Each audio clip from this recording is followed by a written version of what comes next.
Hello दोस्तों, एक बार फिर से आपका अपने यूट्यूब चैनल कैरियर प्लस पर स्वागत है।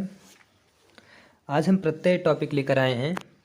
कुछ बच्चों को डीएलएड या फिर UP TET, C TET, super TET का एग्ज़ाम देते हैं तो उसमें से एक या दो क्वेश्चंस कन्फर्म आने रहते हैं। ठीक है, अगर आप यूपी टेट दे रहे हैं तो दो से 3 नंबर, सुपर टेट दे रहे हैं 1 नंबर, सी टेट अगर दे रहे हैं तो 3 से 4 नंबर भी पूछ लिया जाता है प्रत्यय टॉपिक से। ठीक है, और ये आपका डीएलएड का तो इसका सिलेबस तो इसमें मेंशन है ही। ठीक है, तो प्रत्यय टॉपिक बहुत इजी वे में आज हम समझेंगे, ट्रिक मेथड से समझेंगे। ठीक है, तो पहली बात हम देखेंगे प्रत्यय होता क्या है। ठीक है, तो देखिए सारी चीज़ें स्टार्टिंग से ट्रिक से ही होगी। पा से प्रत्यय और पा से पीछे, पीछे मतलब अंत। ठीक है, तो किसी शब्द के अंत में जुड़ने वाले शब्द, देखो अगर प्रारंभ में कोई शब्द जुड़ता है तो होता है अपना उपसर्ग, और अगर अंत में या पीछे जो जुड़ते हैं शब्द वो क्या कहलाते हैं? प्रत्यय कहलाते हैं। और एक बात ध्यान दीजिएगा, ये जो प्रत्यय और उपसर्ग होते हैं वो शब्दांश होते हैं, शब्द तो होते नहीं, शब्द के अंश होते हैं ना। शब्द जैसे देखिए, मान लीजिए अगर कहा जाए लड़कपन, तो पन इसमें क्या है? प्रत्यय है। और लड़क क्या है? लड़क यहाँ पर आपका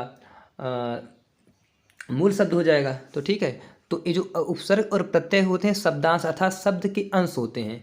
अगर सब उपसर्ग और प्रत्यय को आप स्वतंत्र रूप से लिखोगे, जैसे इसको अलग से लिखोगे, तो इसका कोई मीनिंग नहीं होता है। ठीक है, लेकिन यही शब्द उपसर्ग और प्रत्यय, उपसर्ग आगे जुड़कर और प्रत्यय पीछे जुड़कर शब्दों के अर्थ को क्या कर देते हैं? चेंज कर देते हैं। अर्थात ये जब शब्द में जुड़ते हैं तो इस शब्द के अर्थ को बदलने का काम करते हैं, लेकिन इस स्वतंत्र रूप से इनका कोई मीनिंग नहीं होता। जैसे असफल, देखिए मैं हिंदी का एग्जाम्पल ले रहा हूँ अभी के लिए। असफल देखिए, असफल में आ क्या है? अपना उपसर्ग है, और सफल क्या है? मूल प्रत्यय। लेकिन आ को जब अलग से आप लिखोगे तो आ का कोई मीनिंग नहीं आएगा, लेकिन जब सफल के पहले आप जोड़ रहे हो, आ जोड़ रहे हो, तो इसकी मीनिंग को क्या कर दिया है? निगेटिव में, नकारात्मक में चेंज कर दिया है। ध्यान से देखिएगा, प्रत्यय के प्रकार, प्रत्यय 2 प्रकार के होते हैं, कृत प्रत्यय और तद्धित प्रत्यय। कृत प्रत्यय क्या होता है? देखिए, क से कृत और का से क्रिया, अर्थात जो प्रत्यय किसी धातु या क्रिया के अंत में जुड़ते हैं वो कृत प्रत्यय कहलाते हैं, और जो इनसे शब्द बनते हैं वो क्या, कौन सा शब्द कहलाते हैं? कृदंत शब्द। ठीक समझिए, जो प्रत्यय किसी धातु या क्रिया के अंत में जुड़ते हैं कृत प्रत्यय कहलाते हैं, और इनसे निर्मित शब्द क्या होते कहलाते हैं? कृदंत शब्द कहलाते हैं। दूसरा जो होता है अपना तद्धित प्रत्यय, जान लीजिए, क्रिया के अलावा संज्ञा, सर्वनाम, विशेषण में जो शब्द जुड़ते हैं अंत में वो क्या होते हैं? तद्धित प्रत्यय कहलाते हैं, और उनसे जो शब्द बनते हैं वो कौन से शब्द बनते हैं? तद्धितांत शब्द बनते हैं। तो यहाँ से आप समझिए, देखिए हम कुछ एग्जाम्पल्स लेते हैं, और देखिए यहाँ का जो है अपना, यहाँ का इस साइड का है कौन सा? ये प्रत्यय का नाम है, कौन सा प्रत्यय होगा? और ये क्या है कि किसके लास्ट में आ जाएगा, कि किसके लास्ट में आ जाएगा, तो इसे ये वाला प्रत्यय होगा। और ये इसके लास्ट में देखिए एग्जाम्पल। ठीक है, तो समझिएगा, ये क्या है? प्रत्यय का नाम है। ये क्या है? ट्रिक बेस्ड जो है अपना। ये क्या है? एग्जाम्पल है।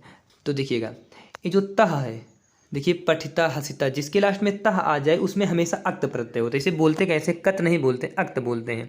ठीक है, जिसके लास्ट में तह उसमें अक्त प्रत्यय। और देखिए देखिए इस जिसके लास्ट में त्वा आ जाए, जिसके लास्ट में त्वा आ जाए उसमें अक्त्वा प्रत्यय, कक्त्वा नहीं बोलेंगे, अक्त्वा बोलेंगे, आ साइलेंट रहता है। तो देखिए देखिए जैसे पठित्वा, हसित्वा, पठित्वा में त्वा आया है, हसित्वा में त्वा आया है ना, तो जिसमें त्वा उसमें अक्त्वा, उसमें केवल का, जिसके लास्ट में त्वा आ जाए उसमें आधा का जोड़ दीजिए, त्वा रहने दीजिए, अक्त्वा प्रत्यय। अब देखिए जिसमें तब्य आ जाए, जैसे देखिए हसितव्य, पठितव्य, देखिए यहाँ पर तब, जिसके लास्ट में तब्य आ जाए उसमें तब्यत प्रत्यय होता है। कौन सा प्रत्यय होता है? तब्यत प्रत्यय होता है। इसके बाद फिर से ये आपका एक बार सुपर टेट एग्जाम 69,000 शिक्षक भर्ती में पूछा भी गया था, लेकिन एग्जाम दिया क्या था? हसंती, हसंती में प्रत्यय कौन सा है? तो हसंती में सत्य प्रत्यय है, हसंती में सत्य प्रत्यय। इसका ट्रिक क्या है? जिसके लास्ट में यन अत अन, यन अत अन ए आ जाए, हमेशा कौन सा प्रत्यय होगा? सत्य प्रत्यय होगा। क्लियर? ये डिपेंड करेगा आपसे पुल्लिंग में पूछ रहा है कि स्त्रीलिंग में पूछ रहा है कि नपुंसकलिंग में पूछ रहा है। नेक्स्ट क्वेश्चन है, जिसके लास्ट में तुम आ जाए, जिसके लास्ट में तुम आ जाए उसमें तुमुन प्रत्यय, जिसके लास्ट में तुम, तुम से तुमुन। देखिए एग्जाम्पल देखिए, हसितुम, पठितुम, ठीक है, गंतुम दे सकते हो। फिर उसके बाद नेक्स्ट एग्जाम्पल है नीया, जिसके लास्ट में नीया आ जाए, जैसे देखिए गम नीया, हस नीया, जिसके लास्ट में नीया आ जाए उसमें अनियर प्रत्यय होता है। और देखिए इसके बाद जिसके लास्ट में माना आ जाए, जैसे वर्धमाना, इसमें कौन सा प्रत्यय होगा? सानच प्रत्यय। देखिए गमनम, ये एग्जाम्पल आपका बहुत बार एग्जाम में पूछा गया, नम जिसके लास्ट में आ, जैसे गमनम, पठनम, लिखनम, ये सब जिसके लास्ट में आ जाए नम, उसमें ल्युत प्रत्यय होता है। कौन सा प्रत्यय होता है भैया? ल्युत प्रत्यय होता है। अब देखिए जिसके लास्ट में छोटी ई के साथ विसर्ग आ, जैसे गति, गति, हमेशा यही है, जिसके लास्ट में कोई शब्द रहे उसमें छोटी का मात्रा रहे तो उसमें हमेशा अक्तिन प्रत्यय होता है। कौन सा प्रत्यय होता है भैया? अक्तिन प्रत्यय होता है।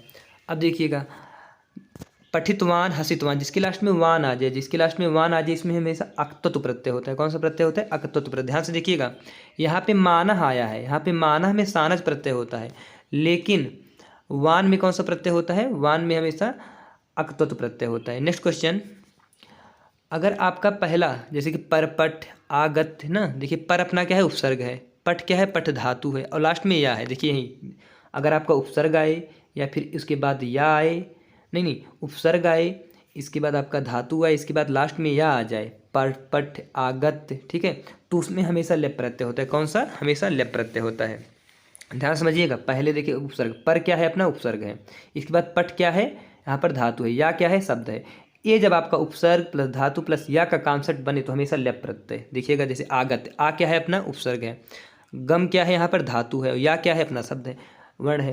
तो यहाँ पर जब उपसर्ग प्लस धातु प्लस या का कॉन्सेप्ट बनता है तो हमेशा लेप प्रत्यय होता है। इसके बाद नेक्स्ट क्वेश्चन, जिसके लास्ट में कह आ जाए, जैसे पाठ का, लेख का, तो उसमें जिसके लास्ट में कह आ जाए उसमें हमेशा रुडुल प्रत्यय होता है। कौन सा प्रत्यय होता है भैया? रुडुल प्रत्यय।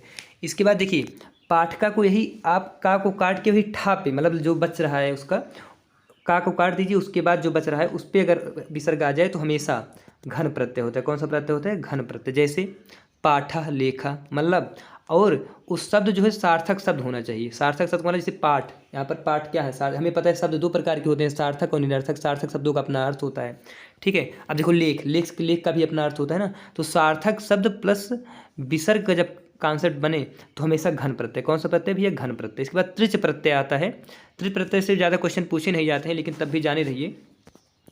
ये देखिए, कर्त, कर्त्री, कर्त्री, पत्र, पक्त्र, पर्त्री, विधात्र, विधाता, विधात्री, ठीक है। जिसके लास्ट में तह या त्रि ही आ जाए, जिसके लास्ट में तह और त्रि ही आ जाए, उसमें हमेशा कौन सा प्रत्यय होगा?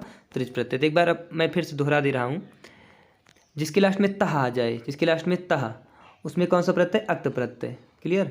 जिसके लास्ट में त्व आ जाए उसमें अक्त्वा प्रत्यय। जिसके लास्ट में तब्य आ जाए, तब्य से तब्यत प्रत्यय, कुछ जोड़ना भी नहीं है एडिशनल, उसी से ही आपको क्लियर हो जाएगा। नेक्स्ट है, जिसके लास्ट में यन, अत, अन आ जाए उसमें सत्र प्रत्यय। मोस्ट इंपॉर्टेंट, एग्जाम में पूछा गया क्वेश्चन है, सुपर टेट में। इसके बाद जिसके लास्ट में तुम आ जाए उसमें तुमुन प्रत्यय होता है। जिसके लास्ट में नियह आ जाए उसमें अनियर प्रत्यय होता है। जिसके लास्ट में मानह आ जाए उसमें सानच प्रत्यय होता है। जिसके लास्ट में नम आ जाए, देखिए गमनम, उसमें कौन सा प्रत्यय होगा? आपका ल्युत प्रत्यय होगा। इसके लास्ट में जिसमें तिह आ जाए, तिह का मतलब कोई तिह जरूरी नहीं है, छोटी की मात्रा के साथ विसर्ग, तो उसमें अक्तिन प्रत्यय होगा। कौन सा प्रत्यय होगा भैया? अक्तिन प्रत्यय। इसके बाद जिसके लास्ट में वान आ जाए, जैसे कि पठितवान, हसितवान, तो उसमें अक्तत्व प्रत्यय, वान अक्तत्व प्रत्यय। इसके बाद जब आपका कॉम्बिनेशन बने उपसर्ग प्लस धातु प्लस या, तो उसमें हमेशा लेप प्रत्यय होगा। कौन सा प्रत्यय होगा भैया? लेप प्रत्यय। इसके बाद जिसके लास्ट में कह आ जाए, पाठ का, लेख का, गाय का, तो उसमें हमेशा कौन सा प्रत्यय? रुल प्रत्यय होगा। इसके बाद सार्थक शब्द प्लस विसर्ग आ जाए तो पाठा, लेखा, तो उसमें हमेशा घन प्रत्यय होगा। और इसके बाद नेक्स्ट क्वेश्चन है, नेक्स्ट कॉन्सेप्ट है, कॉन्सेप्ट क्या? ट्रिक है। जिसके लास्ट में तह आ जाए और त्रि ही आ जाए तो उसमें कौन सा प्रत्यय होगा? त्रिच प्रत्यय होगा, ठीक है। तो आई होप कि ये आपको समझ में आया होगा। अगले हम वीडियो में तद्धित प्रत्यय तथा स्त्री प्रत्यय का ट्रिक लेकर आएंगे। तो आप ऐसे ही बने रहने के लिए इस चैनल को सब्सक्राइब, लाइक एंड शेयर और अपना प्यार देना ना भूलिए। धन्यवाद।